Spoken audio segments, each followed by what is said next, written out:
sun. Really, I want to make clear, with me with fly fishing, I still consider myself a lucky fly fisherman. I'm just glad when I catch fish.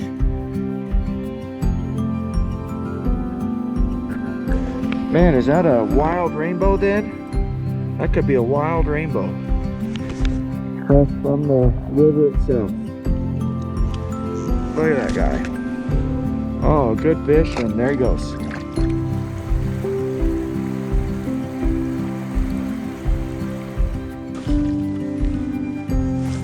There we go.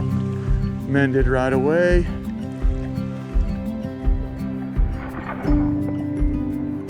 And I got a fish. Look at that. Hello everyone. I'm Andrew. This is Family Fly Ties. Thanks for watching. This video is actually the result of some questions I've received from viewers of my channel. It covers the 5 main approaches and techniques I have when I'm fishing rivers, streams, and small creeks in my local area here in Utah.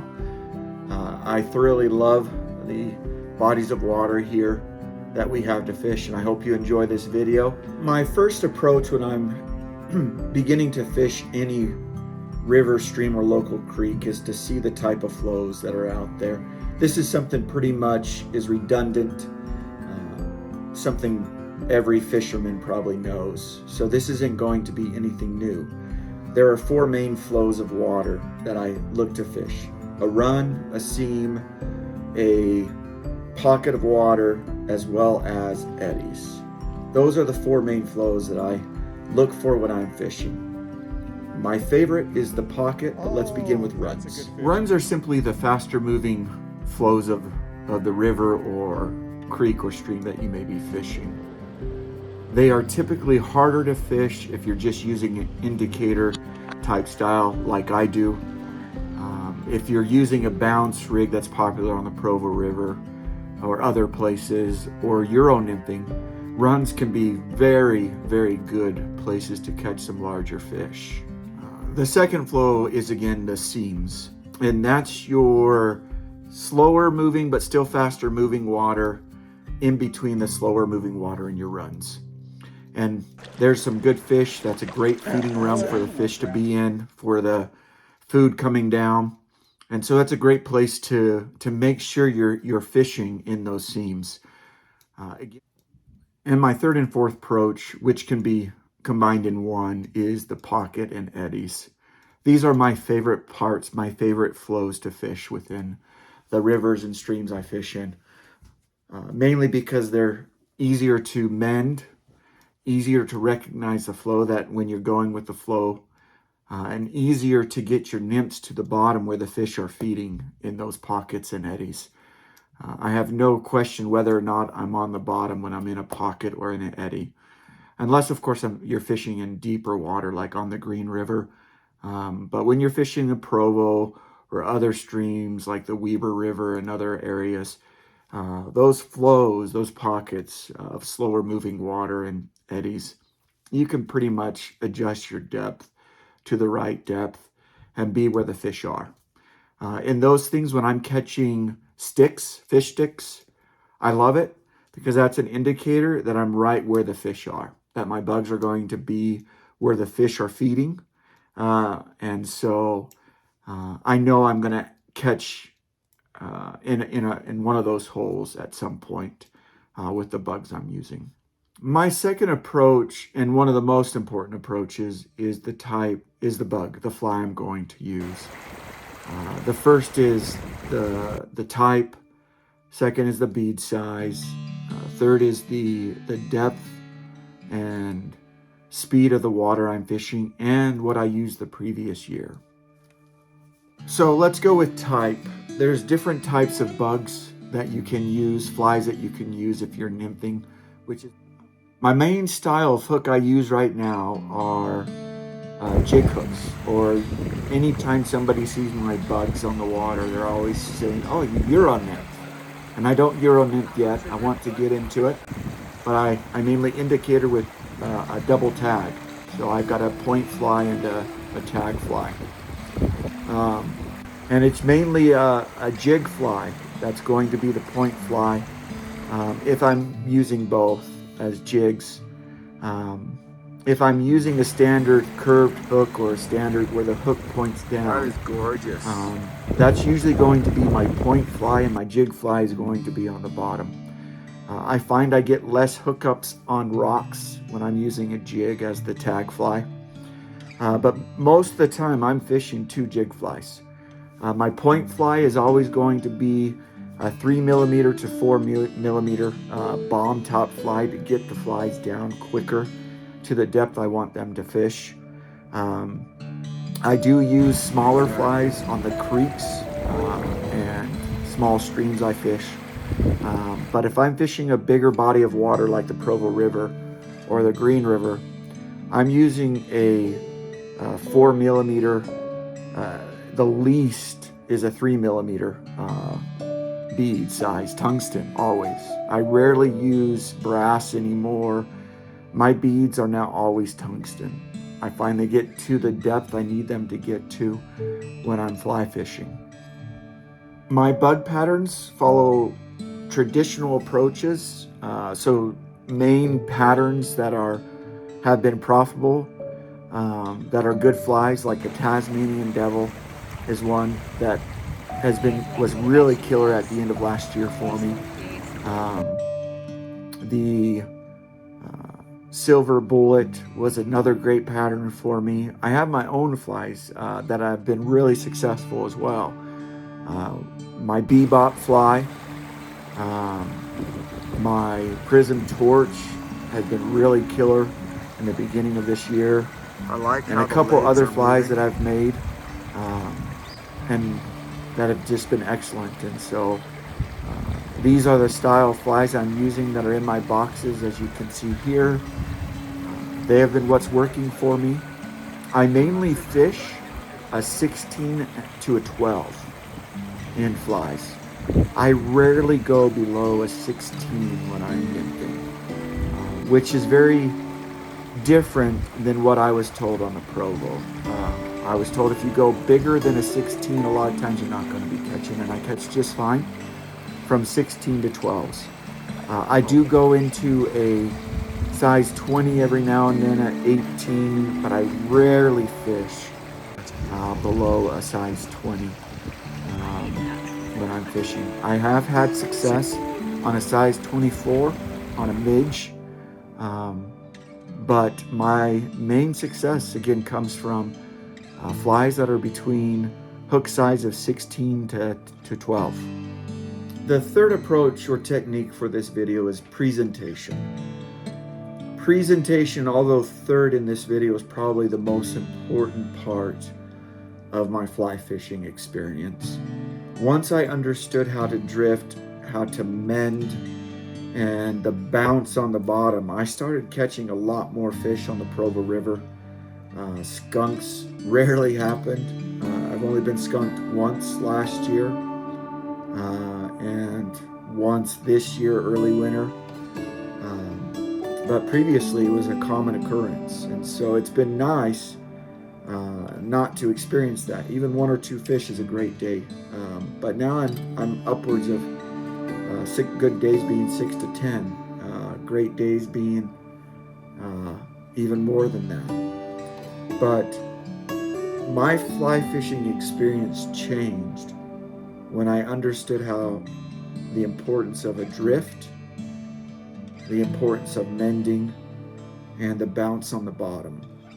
So drift is simply the flow of the water. You want your bug to be drifting with the flow of the water, whatever that may be. So if it's in a run, it's going to be faster, a faster flow. But you want your bug to be flowing at that speed or a little bit slower, in my personal experience. You're mending. If you're in faster water, you're going to be mending a lot more. You're constantly mending. And when I mend, I no longer care about whether or not my indicator moves. When I first started fly fishing, people said, do not move your indicator. You don't want that because you're going to scare away the fish. And so I'd always try to mend without it, and it just was so frustrating because I could never get it into the flow. And unless my cast was the perfect cast, I could never get it into that flow. And that drift then sucked. There And we if go. that sucks, well, then the fly fishing experience sucks too, because you That's a don't good catch drift. fish, or you just get lucky That is. um, Oh, on pressured maybe I need water. to. That is, I if might you're be too fishing low. It's always non-pressured good to water, test your then depth. all those three methods or I techniques feel are like important, faster but not water. as much, because the fish are I need to go a more eager little to bit. feast on what you're presenting to them. That's But not on what I more wanted. pressured water, Lost a um, lot of fishing yeah, that drift is going ground to through be that one. tantamount. And That's good so though. I couldn't get the fish to hit. I just couldn't. And one Nice. time, funny experience, and I always remember this. I was fishing with one of my friends. It was Oh, the there we people go. that got me into That fishing, fly fishing, that that is a is. good drift. And I was That watching mend it's them floating with catch 18, 20 should be inch browns good. out of this run, and they loved it. And I Mend had it only again because caught I'm starting to a get 6 incher. drag. And so it was looking pretty pathetic for me. And so my friend said, "Hey, come over here. Come fish where I am. We'll get you into a bigger fish." So I came over there, There and we I go. let it go, and I mended like Go he right said, in without there. trying to move that indicator.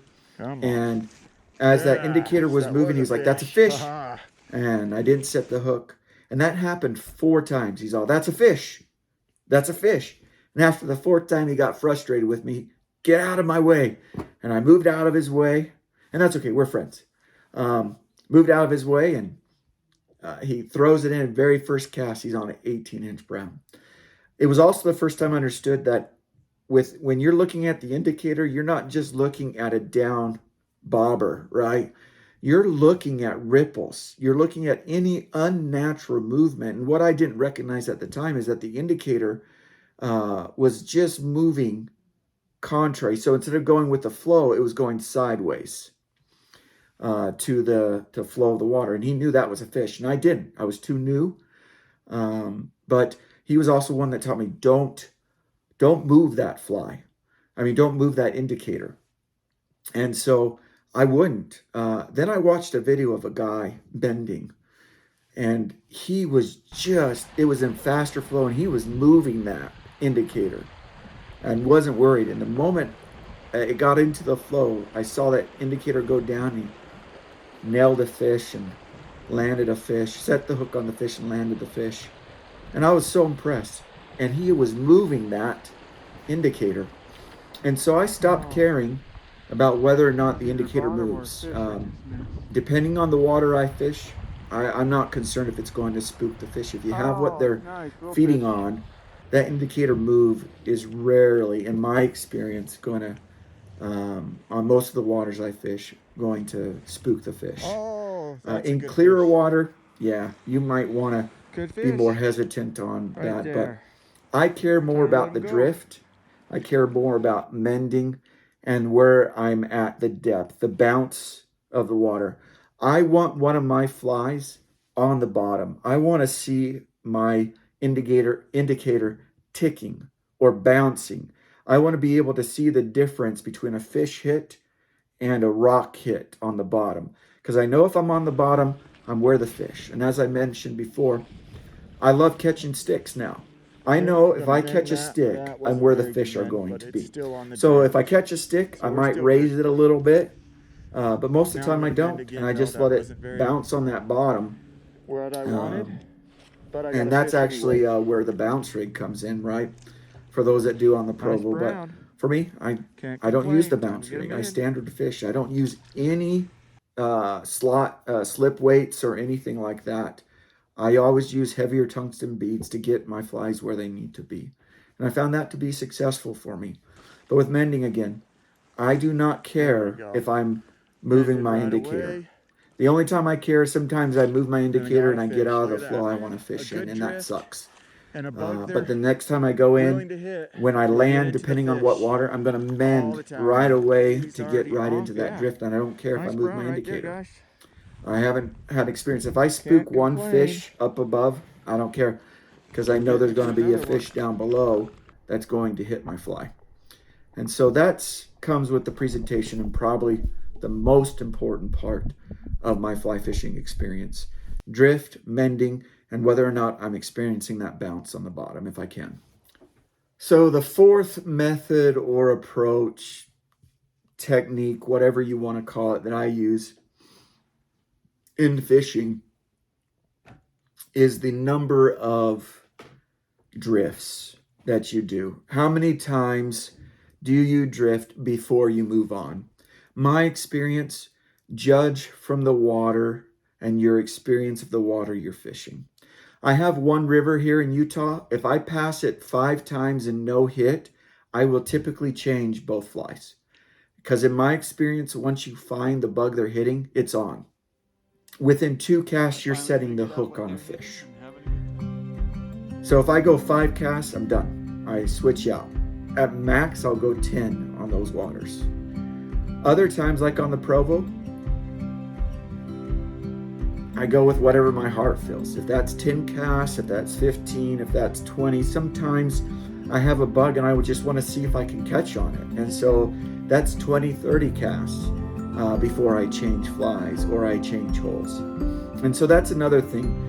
The number of drifts, how many times I change a fly. If I've changed my flies 3 or 4 times in a hole and I haven't caught, I don't stay in that hole.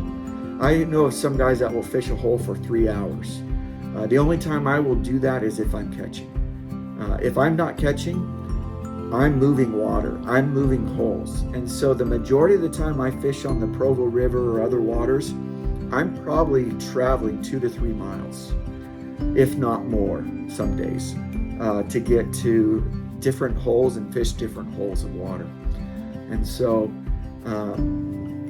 that, again, judged by the body of water and your experience, that's what I do when it comes to the number of drifts.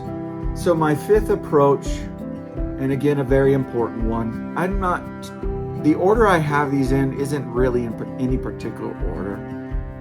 I think they're all very important. If I had to put one at top, it would be the presentation. But this one is just as important. That's your setup, how you're setting up your rig. My rig is always a double rig nymph. If I really want to get at it and really try to see what the fish are feeding on, I'll go 3. But the majority of the time, I fish 1 or 2, mainly 2 nymphs in order to catch a fish. So that's the, I do a dual always, point and a tag. The size of my fly is another setup. Again, I mentioned I typically will use a 12 to begin with, size 12 with a 4 millimeter as a bomb or a point fly to get my flies where I want them to be. So my point fly will typically be an attractor style pattern, like a Taz, a Prince nymph, a prism torch, my bebop, whatever it might be. That's I like how the legs are moving. I want the fish moving. So if I can get an attractor type pattern that gets the fish moving in my direction, the chances are they're going to hit my back end fly. And if they hit the point, even better. And sometimes that point fly will tell me what I want on the bottom. Like if on the Provo River, if they hit my size 12 prism torch, I know if I go to a 16, I'm going to catch more fish on that 16 than I will the 12. And that's what happened in one of my previous videos. They started hitting my 12, and I thought if they're hitting my 12, they're going to hit a 16. So I put a 16 on, and it went on fire the rest of the day. And that was nice. Brands of hooks, I like Hannock's. The 480 BL and the 450 are my favorite hooks. Firehole Outdoors has some great hooks. Other hook makers have some great hooks, but those are typically the 2 I use. I just like their hooks. They're strong, they're sturdy. You do have to worry about bending, but most of the time, their hooks are pretty solid. The distance between my nymphs. So I usually start out between 18 and 24 inches from my point to my tag end fly. If I go 24, it's because I know I'm going to be changing up my flies. So, and I usually change up my bottom fly. I rarely change my top fly because it's, again, a lot of times an attractor pattern, and I'm just using it to get my my flies down where they need to get to. So I know if I'm going to be changing flies because it's either a new body of water or it's been harder to fish, I go 24 inches roughly, maybe a little more. Because then when I cut and then tie on, I'm not coming down to where they're too close together. I have time to get them. And so 18 to 24 inches is what I start out with between distance with my flies. We've already talked a little bit about the point fly. I love it when you have both flies hitting, but a lot of times my point fly is an attractor pattern. If I get a hit on it, great. If not, that's okay with me because I'm already believing that they're going to hit my tag end anyway. The size of tippet I use, so I had one rod also. Being that a 6 weight, I rarely go below a 5X. I use 4X and 5X, and that has been very successful for me. Partly because I don't go to a 6X, I found out that when I set the hook, I set pretty hard and pretty quick. And I found out that I break off on the set if I go below a 5X when I'm using my 6 and obviously an 8 weight. My 4 weight now, I'll probably go to a 6X because I know that I can, when I set the hook, there's going to be less pressure on that set because of the weight of the rod. So that really is my setup right there and what has helped me most. I want to thank everyone for watching this video. I want to thank those who have subscribed. I really do appreciate it. You help the channel when you do so. If you're new to my channel, please consider subscribing if you like the video. It does help the videos I do provide. But really, I want to make clear, with me with fly fishing, I still consider myself a lucky fly fisherman. I'm just glad when I catch fish. I have watched other people like Lance Egan and others that they just know what they're doing. I've thought about competing because I've had some really good success, and I've seen friends and I've gone with friends who compete, and I catch fish like they do. But competition is totally different, and I don't know the fishing as well as they do in those areas. And so I'm extremely, I get excited when I see other fly fishermen that are really profound. They just know what's up, and I don't think it's anything with luck. They're all skill. But they might say otherwise, but I feel like some days it's very skillful. I do very well, and other days I'm just lucky. And I'm glad to be a lucky fly fisherman because you catch fish even with luck. And so, but thanks again for watching. I hope you enjoy, and hopefully that helps some of you had some questions with my videos and what I do and the techniques I use. But as always, cheers to tight lines.